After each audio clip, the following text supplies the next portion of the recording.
નમસ્કાર મિત્રો સ્વાગત છે તમારું અમારી યુટ્યુબ ચેનલમાં। આપની સાથે હું છું પિનલગીરી ગોસ્વામી। આજની વિડીયોમાં વાત થશે આજે તારીખ 25 માર્ચથી લઈને 10 એપ્રિલ સુધી ગુજરાતમાં કેવું રહેશે હવામાન। આવનારા દિવસોમાં બે વરસાદના રાઉન્ડ આવશે, જેમાં ગુજરાતમાં પણ વરસાદની શક્યતા રહેલી છે। ક્યાં પડી શકે છે વરસાદ અને કઈ સિસ્ટમ કામ કરશે? બીજી તરફ ગરમીનું પ્રમાણ કેટલું રહેશે? શું વાતાવરણમાં ઠંડકનું પ્રમાણ જોવા મળશે? હજુ પણ પવનની શક્યતા કેટલી છે? ભેજનું પ્રમાણ કેટલું છે? અને આવનારા દિવસોમાં કઈ સિસ્ટમ ગુજરાતને અસર કરશે? તમામ પ્રકારની માહિતી આ એક વિડીયોમાં તમને આપી દઈશું। મિત્રો, આજે તારીખ થઈ ગઈ છે 25 માર્ચ 2025। ત્યારે આજની વિડીયોમાં ખાસ વાત કરીશું કે પવનની ગતિ સામાન્ય ઘટી શકે છે, જેમાં 10 થી લઈને 20 કિલોમીટર પ્રતિ કલાકની ઝડપે પવન ફૂંકાય। દરિયાઈ પટ્ટી વિસ્તારમાં 25 કિલોમીટર પ્રતિ કલાકની ઝડપે પવન ફૂંકાય તેવી શક્યતા છે।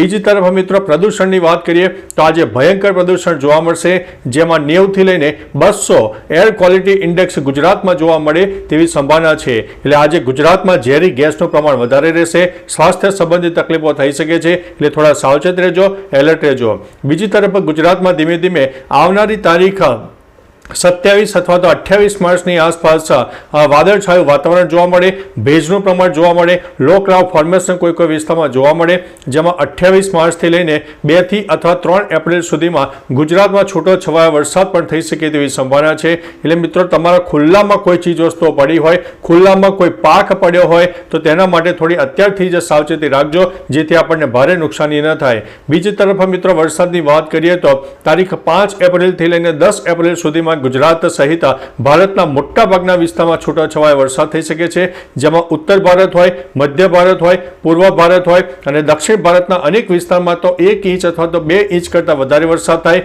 અને આ બધી સિસ્ટમોને કારણે ગુજરાતને પણ આંશિક અસર થશે અને ગુજરાતના અનેક વિસ્તારમાં છૂટોછવાયો વરસાદ થઈ શકે તેવી સંભાવના છે।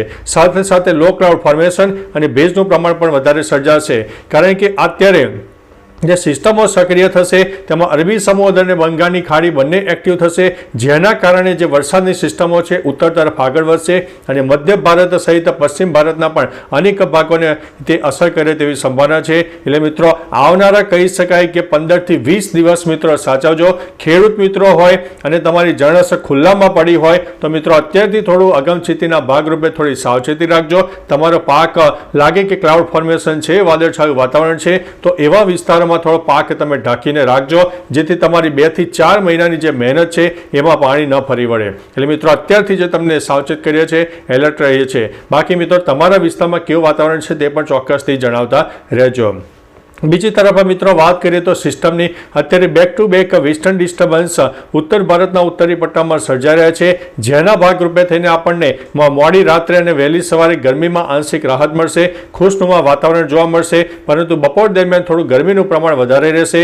ગુજરાતના અનેક વિસ્તારમાં આગામી 48 કલાકમાં 38 થી લઈને 42 ડિગ્રીની અંદર મહત્તમ તાપમાન ચાલ્યું જાય તેવી સંભાવના છે, જ્યારે ન્યૂનતમ તાપમાન 27 થી લઈને 32 ડિગ્રીની આસપાસ રહે તેવી પણ સંભાવના છે। એટલે મિત્રો, બપોર દરમિયાન થોડું ગરમીનું પ્રમાણ વધારે રહેશે, પરંતુ મોડી રાત્રે અને વહેલી સવારે સામાન્ય ઠંડકનો અહેસાસ થશે, કારણ કે back to back western disturbance સક્રિય થવાને કારણે સામાન્ય જે શીત લહેર છે ગુજરાતને પણ મળી રહી છે અને રાજસ્થાનને પણ મળી રહી છે। એટલે ગુજરાત, રાજસ્થાન સહિત અનેક વિસ્તારમાં હજુ ગરમીમાં આપણને થોડી રાહત મળે તેવી સંભાવના છે। બાકી મિત્રો, તમારા વિસ્તારમાં કેવું વાતાવરણ છે?